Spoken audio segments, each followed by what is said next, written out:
At the California Department of Health Services, Dr. Don Francis now runs the state's campaign against AIDS. He has bitter memories of the way the blood companies reacted in 1983 when he urged them to adopt testing procedures to help stop AIDS. They certainly felt from that famous or infamous January meeting that that we were in the minority at CDC, where we felt that there was truly enough epidemiologic data. We didn't have the virus, obviously, at that time, but there was enough epidemiologic data to look very strongly that there was an infectious agent and it was transmissible by blood. They, on the other hand, felt, at least at that meeting, that made the clear consensus from their side that they were not convinced that there was such a thing as a transmissible agent that caused AIDS. Although they told the government they weren't convinced, confidential papers revealed that privately the companies were well aware of the dangers.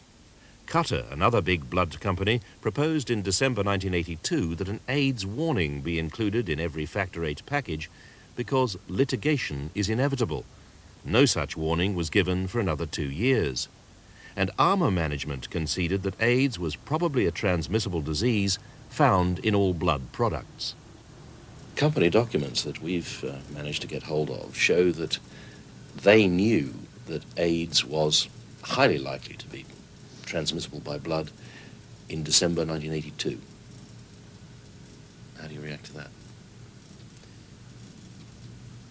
If they believed what we were presenting at that January meeting then, and then proceeded to go on and market products that they thought were dangerous, I think that's horrible. These people had a choice. I wasn't given a choice. I wasn't told what the choice was. You know, you can take Factor VIII, but it may lead to. Or you can go back to the old system and have your bed rest, which was painful, but it didn't give me HIV. Tom Drees, as the former chief executive of one of the major blood companies, tell me, when did the industry first know it had a real problem with AIDS in the blood supply?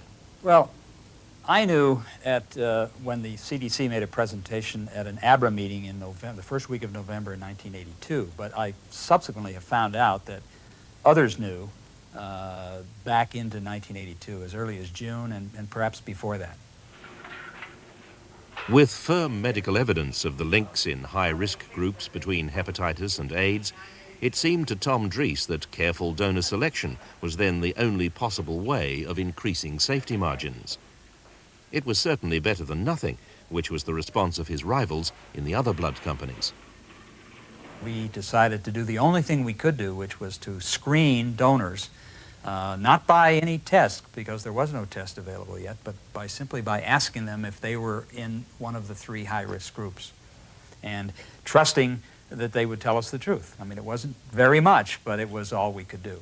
And what did your competitors do when you started to take these measures? Well, they criticized us. They said it was going to cause a big stir, and it wasn't going to be very effective, and that if we rejected a donor because of his admission of being one of the 3 high-risk groups, that the donor could walk out of our donor center, walk down the street, walk in their center, and they would readily take him, and that we were being fools to do that. But we felt that it was the only thing that we knew to do at that point. It also means, does it not, that they knew they were inevitably going to sell a dangerous product? I think so, but their philosophy was that if the FDA doesn't make us do something, then we can do anything that they don't forbid, and I think that was wrong. Still worse was the company's first positive and very cynical response to the problem. At a secret meeting between the companies, Armour's Mike Rodell proposed a task force to study the testing procedure, although the FDA had already told them it would screen out 90% of high-risk donors. In their own words, this task force was nothing more than a delaying tactic, presumably to avoid damaging sales and the increased cost of testing.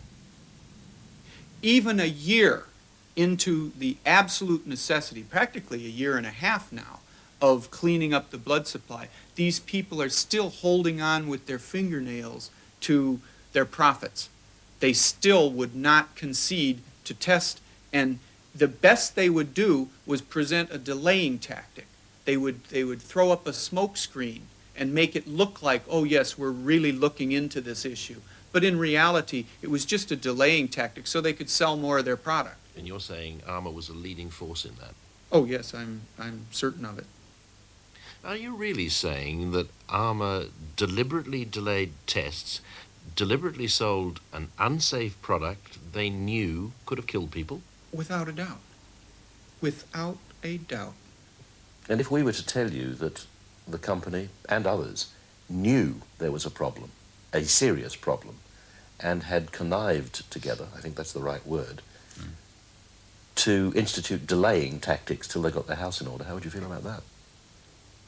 I'd be absolutely appalled, because, I mean, what they've done now is sentence people like me to death by delaying whatever they delayed, tests or whatever it was. You know, I'd be outraged. It's absolutely incredible. Yeah, they've obviously taken many, many thousands of people's lives in their hands purely for financial gain. You know, I think it's totally immoral. We showed Bob the documents which proved that the blood companies, led by Armour, had indeed used delaying tactics to avoid testing and to carry on selling. Well, words fail me. It's absolutely diabolical that they put presumably profit before my life. Yeah, they were sitting around the table quibbling about money while we were injecting Bob with live AIDS virus. Yeah, which they knew about. And which they provided. Yeah, it's inhuman.